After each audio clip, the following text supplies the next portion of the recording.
The Secret Garden by Frances Hudson Burnett. Chapter 8. The Robin Who Showed the Way. She looked at the key quite a long time. She turned it over and over and thought about it. As I have said before, she was not a child who had been trained to ask permission or consult her elders about things. All she thought about the key was that if it was the key to the closed garden, and she could find out where the door was, she could perhaps open it and see what was inside the walls and what had happened to the old rose trees. It was because it had been shut up so long that she wanted to see it. It seemed as if it must be different from other places, and that something strange must have happened to it during 10 years. Besides that, if she liked it, she could go into it every day and shut the door behind her, and she could make up some play of her own and play it quite alone, because nobody would ever know where she was, but would think the door was still locked and the key buried in the earth. The thought of that pleased her very much. Living, as it were, all by herself in a house with 100 mysteriously closed rooms, and having nothing whatever to do to amuse herself, had set her inactive brain to working, and was actually awakening her imagination. There is no doubt that the fresh, strong, pure air from the moor had a great deal to do with it. Just as it had given her an appetite, and fighting with the wind had stirred her blood, so the same things had stirred her mind. In India she had always been too hot and languid and weak to care much about anything, but in this place she was beginning to care and to want to do new things. Already she felt less contrary, though she did not know why. She put the key in her pocket and walked up and down her walk. No one but herself ever seemed to come there, so she could walk slowly and look at the wall, or rather at the ivy growing on it. The ivy was the baffling thing. Howsoever carefully she looked, she could see nothing but thickly growing, glossy, dark green leaves. She was very much disappointed. Something of her contrariness came back to her as she paced the walk and looked over it at the treetops inside.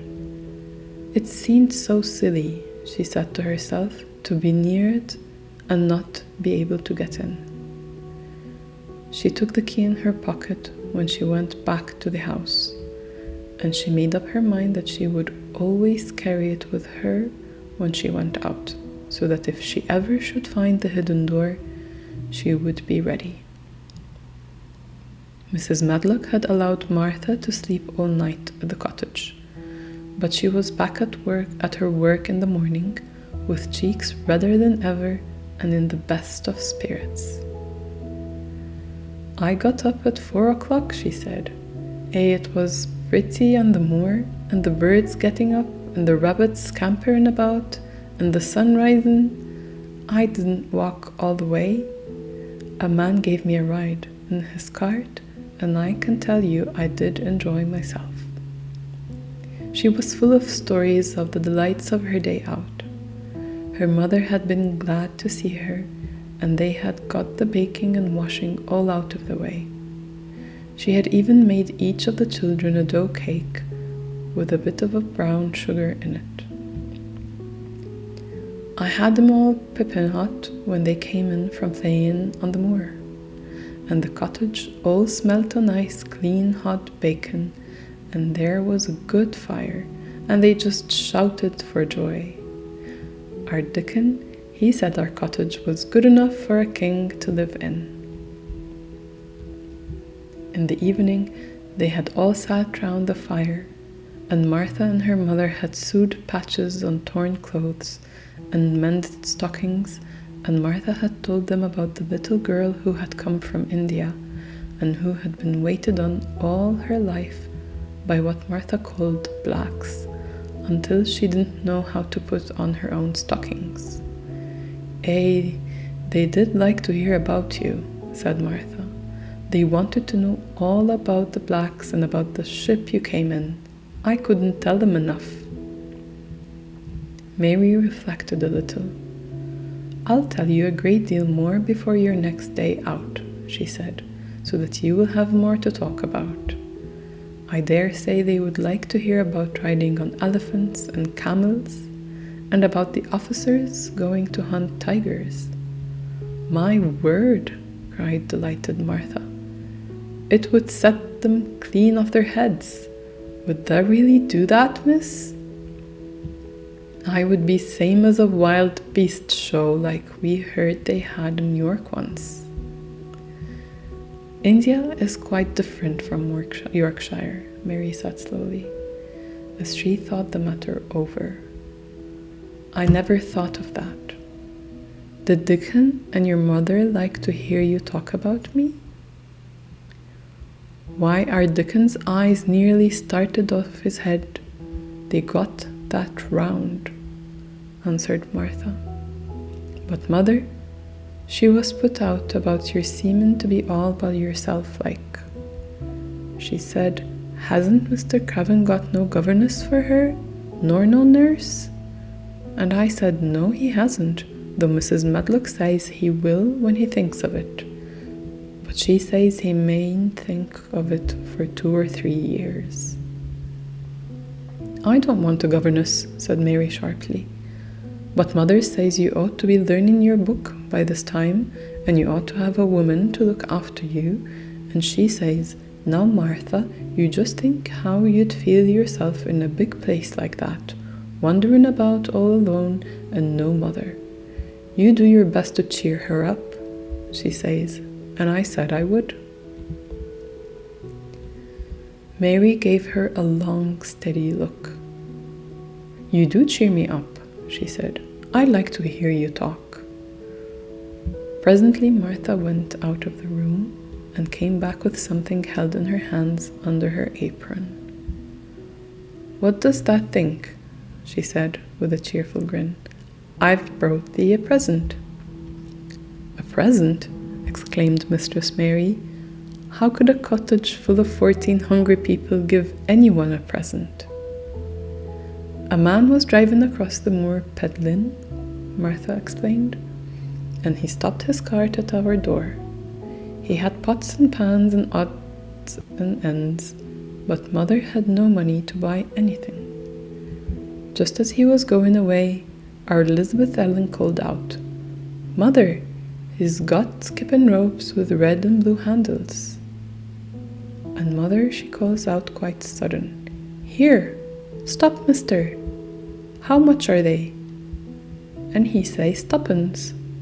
And mother, she began fumbling in her pocket, and she says to me, 'Martha, thou's brought me thy wages like a good lass, and I've got 4 places to put every penny, but I'm just going to take 2pence out of it to buy that child a skipping rope.'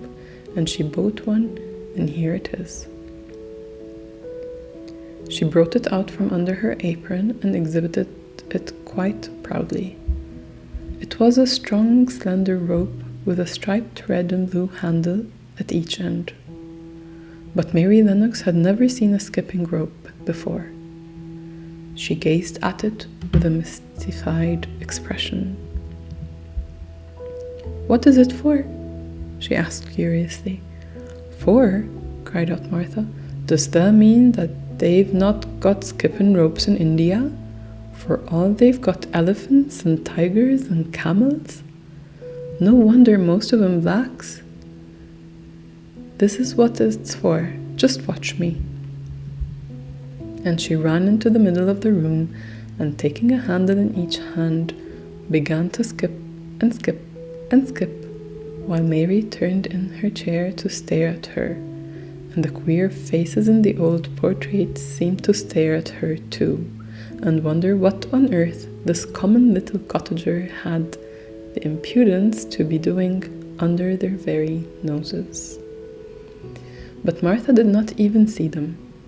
The interest and curiosity in Mistress Mary's face delighted her, and she went on skipping and counted as she skipped until she had reached 100. "I could skip longer than that," she said when she stopped. "I've skipped as much as 500 when I was 12, but I wasn't as fat then as I am now, and I was in practice." Mary got up from her chair, beginning to feel excited herself. "It looks nice," she said. "Your mother is a kind woman. Do you think I could ever skip like that?" "You just try it," urged Martha, handing her the skipping rope. "You can't skip 100 at first, but if you practice, you'll mount up." That's what Mother said. She says nothing will do her more good than skipping rope, and the sensiblest joy a child can have. Let her play out in the fresh air skipping, and it will stretch her legs and arms and give her some strength in them. It was quite plain that there was not a great deal of strength in Mistress Mary's arms and legs when she first began to skip. She was not very clever at it, but she liked it so much that she did not want to stop. But on the things, and run and skip out to the doors. Put on the things, and run and skip out the doors, said Martha.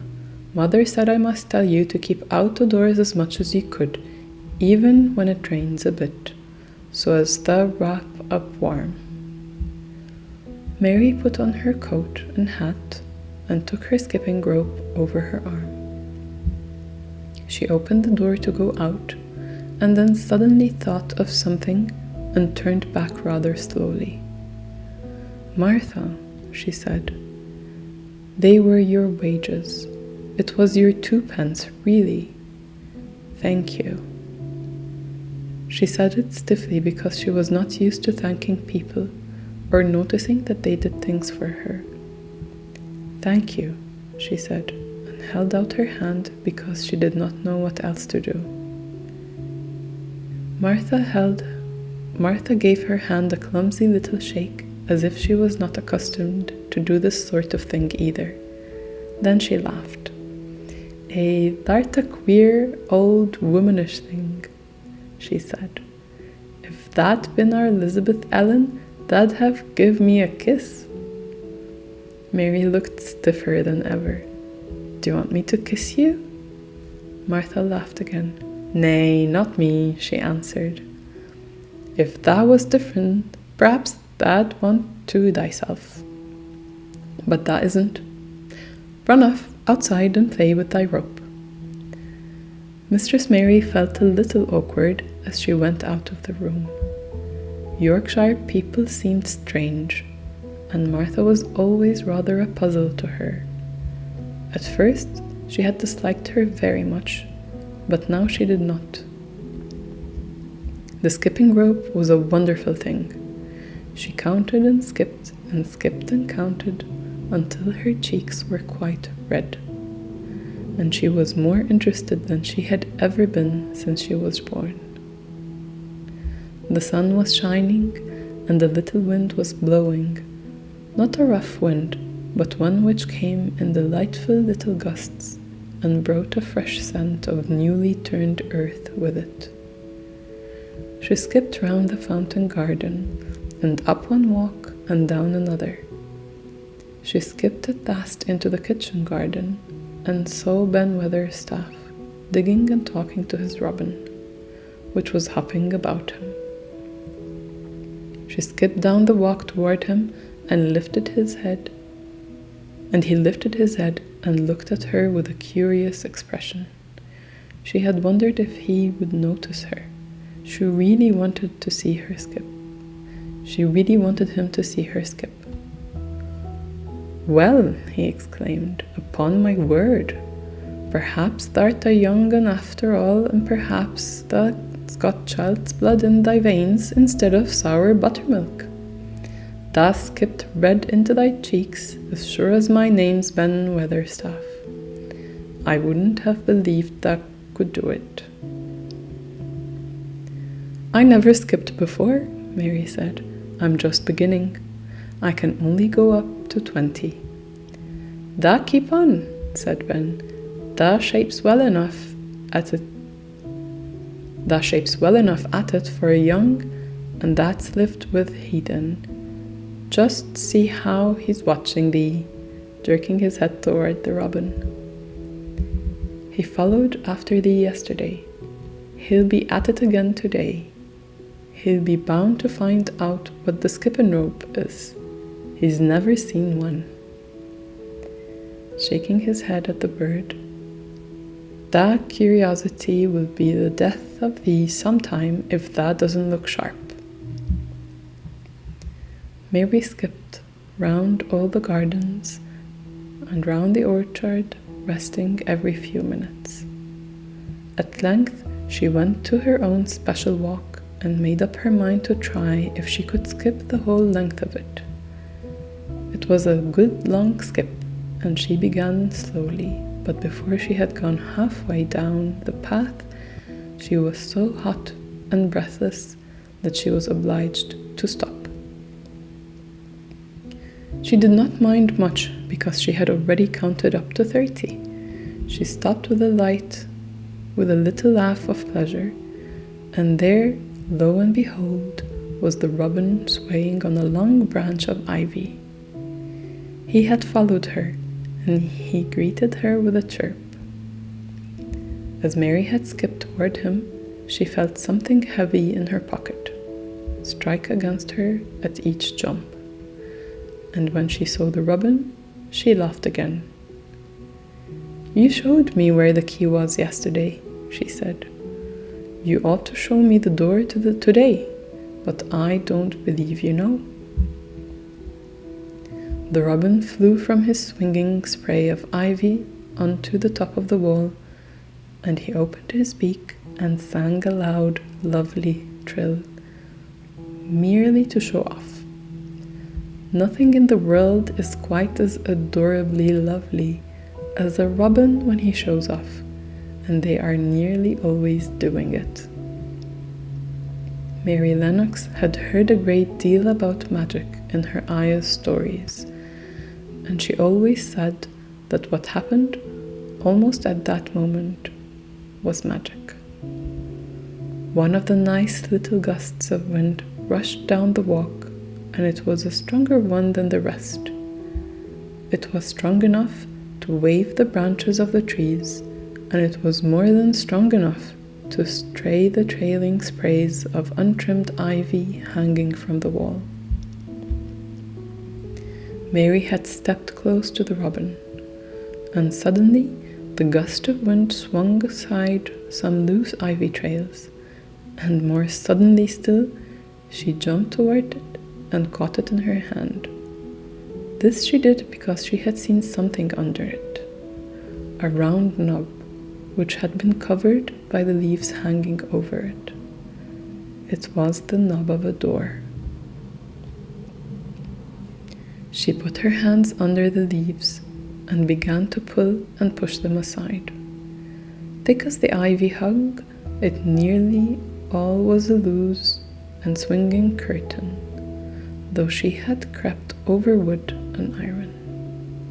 Though some had crept over wood and iron. Mary's heart began to thump and her hands to shake a little in her delight and excitement. The robin kept singing and twittering away and tilting his head on one side, as if he were as excited as she was.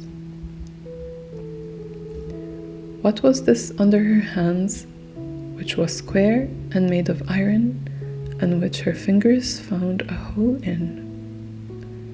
It was the lock of the door, which had been closed 10 years, and she put her hand in her pocket, drew out the key, and found it fitted the keyhole. She put the key in and turned it. It took 2 hands to do it, but it did turn. And then she took a long breath and looked behind her up the long walk to see if anyone was coming. No one was coming. No one ever did come, it seemed, and she took another long breath because she could not help it. And she held back the swinging curtain of ivy and pushed back the door, which opened slowly, slowly.